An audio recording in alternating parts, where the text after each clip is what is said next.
భవిష్యత్తులో ఆంధ్రప్రదేశ్ క్వాంటం ఇండస్ట్రీని శాసించబోతుందా అంటే దానికి అవును అనే సమాధానం గట్టిగా వినిపిస్తుంది. దీనికి కారణం ఆంధ్రప్రదేశ్ గవర్నమెంట్ తీసుకున్న ఒక గేమ్ చేంజింగ్ డెసిషన్. అమరావతిలో దేశంలోని మొట్టమొదటి క్వాంటం వ్యాలీని ఏర్పాటు చేయడం. ఇది ఆంధ్రప్రదేశ్తో పాటు మొత్తం ఇండియా రూపురేఖల్ని మార్చేసే ప్రాజెక్టు. ఒక్కసారి ఈ క్వాంటం వ్యాలీ అందుబాటులోకొస్తే అప్పుడు టెక్నాలజీ రంగంలో ఎన్నో విప్లవాత్మక మార్పులు జరుగుతాయి. మన దేశ సైబర్ సెక్యూరిటీ వ్యవస్థ అన్బ్రేకబుల్గా మారుతుంది. వైద్య రంగంలో క్యూర్ అనేది లేనటువంటి ఎన్నో డిసీజులకి మెడిసిన్స్ అందుబాటులోకి వస్తాయి. ఇంపాసిబుల్ అనుకున్న ఎన్నో ప్రాజెక్ట్స్ని ఈజీగా కంప్లీట్ చేయవచ్చు. వాతావరణంలోని మార్పుల్ని, ప్రకృతి వైపరీత్యాల్ని కూడా ముందే పసిగట్టవచ్చు. దేశ రక్షణ కోసం కూడా శక్తివంతమైన ఆయుధాల్ని రీసెర్చ్ చేయవచ్చు. అయితే ఇవన్నీ కూడా ఒక క్వాంటం వ్యాలీ ఏర్పాటుతోనే ఎలా సాధ్యపడతాయి? దాని గురించి తెలుసుకుందాం.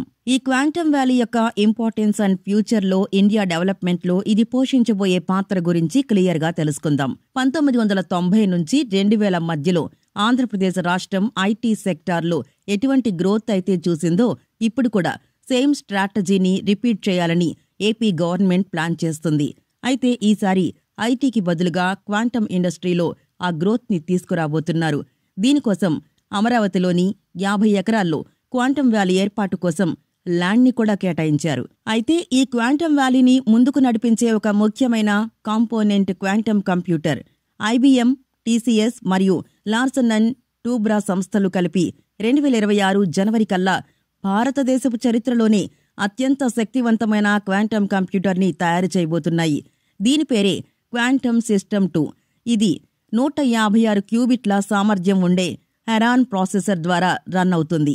అయితే ఇక్కడ మీకసలు క్వాంటమ్ కంప్యూటర్ అంటే ఏంటి, దీనివల్ల మనకు ఉపయోగం ఏంటి అనే డౌట్ ఖచ్చితంగా వస్తుంది. ప్రస్తుతం మనం వాడే నార్మల్ కంప్యూటర్స్ కన్నా సూపర్ కంప్యూటర్స్ చాలా పవర్ఫుల్గా పనిచేస్తాయని వింటూ ఉంటాం. కానీ ఆ సూపర్ కంప్యూటర్ల కన్నా కొన్ని బిలియనర్ రెట్ల ఎక్కువ సామర్థ్యంతో పనిచేసేవే ఈ క్వాంటమ్ కంప్యూటర్స్. ఇవి క్వాంటమ్ మెకానిక్స్ ఆధారంగా పనిచేస్తాయి. వీటి పెర్ఫార్మెన్స్కి ఒక చిన్న ఎగ్జాంపుల్ చెప్పాలంటే, ఉదాహరణకు మన దగ్గర ప్లేయింగ్ కార్డ్స్ ఉన్నాయి అనుకుందాం.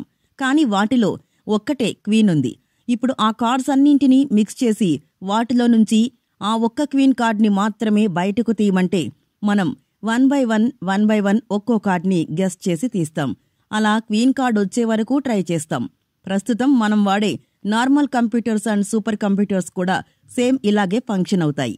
కానీ అదే ప్లేస్లో క్వాంటమ్ కంప్యూటర్ ఉంటే మాత్రం అక్కడ 10 కార్డులు కాదు కదా, 100 కోట్ల కార్డులున్నా సరే వాటిలోని సింగిల్ క్వీన్ కార్డ్ని మొదటి అటెంప్ట్లోనే 100% యాక్యురసీతో గుర్తించి బయటకు తీస్తుంది. దీన్ని బట్టి క్వాంటమ్ కంప్యూటర్స్ ఎంత ఎఫిషియన్సీతో పనిచేస్తాయో అర్థం చేసుకోవచ్చు.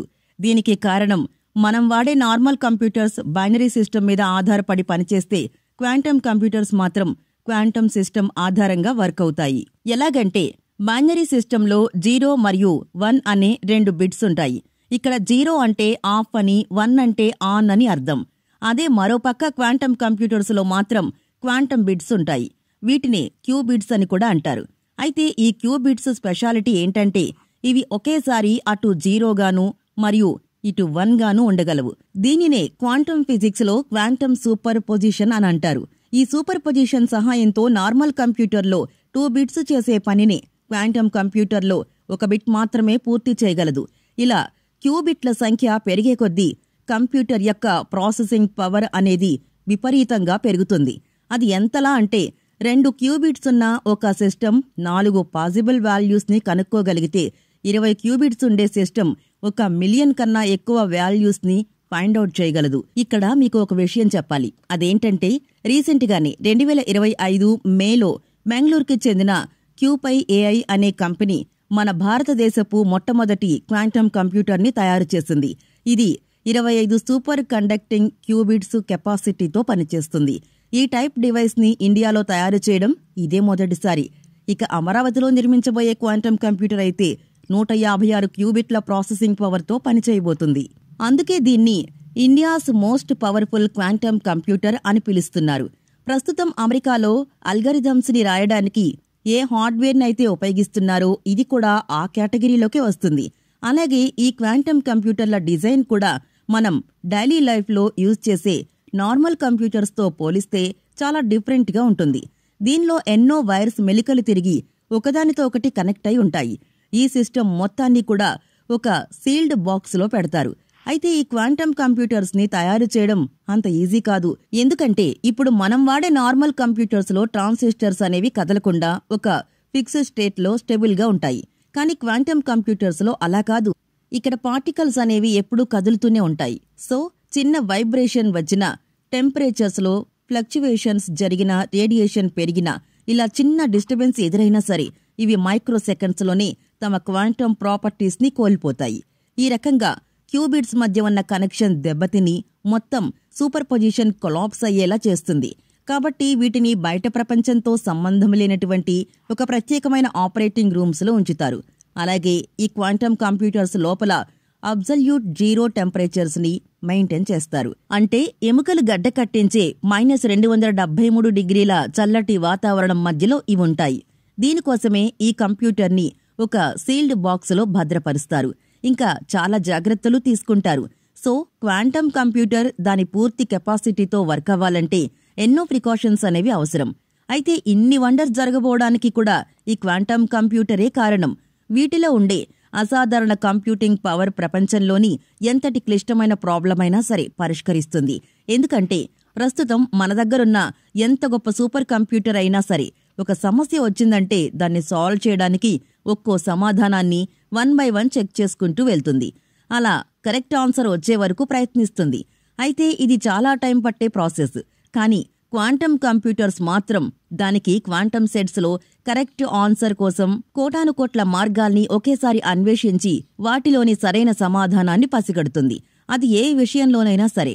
అలాగే ఇక్కడ మనకు కనిపిస్తున్నట్టు upper case, lower case, numbers మరియు సింబల్స్ ఉండే ఒక పాస్వర్డ్ని క్రాక్ చేయడానికి ఇప్పుడున్న సూపర్ కంప్యూటర్స్కి 174 సంవత్సరాల టైం పడితే క్వాంటమ్ కంప్యూటర్స్ మాత్రం దాని ప్రాసెసింగ్ స్పీడ్తో ఈ పాస్వర్డ్ని జస్ట్ 7 సెకండ్స్లోనే క్రాక్ చేస్తుంది.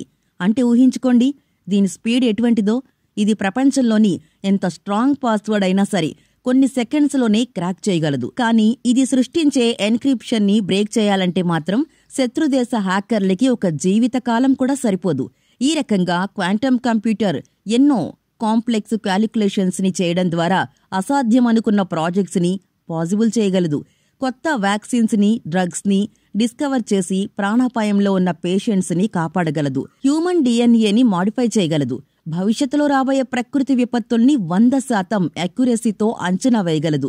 అలాగే ట్రాఫిక్ని కంట్రోల్ చేయడం, స్టాక్ మార్కెట్లో రిస్క్ని తగ్గించడం, ఆర్టిఫిషియల్ ఇంటెలిజెన్స్ వంటి కొత్త టెక్నాలజీస్ని తయారు చేయడం, గూడ్స్ని ఒక ప్లేస్ నుంచి మరో ప్లేస్కి సరఫరా చేయడంలో కాస్ట్ ఎఫెక్టివ్ రూట్స్ని కనుక్కోవడం, cyber security, defence industry, cryptography ఇలా ఎన్నో రంగాల్లో ఈ క్వాంటమ్ కంప్యూటర్స్ మార్పుని తీసుకురాబోతున్నాయి. ప్రస్తుతం అమరావతిలో నిర్మించబోయే క్వాంటమ్ వ్యాలీ 2026 జనవరి 1 నాటికి అందుబాటులోకి వస్తుందని చెప్తున్నారు.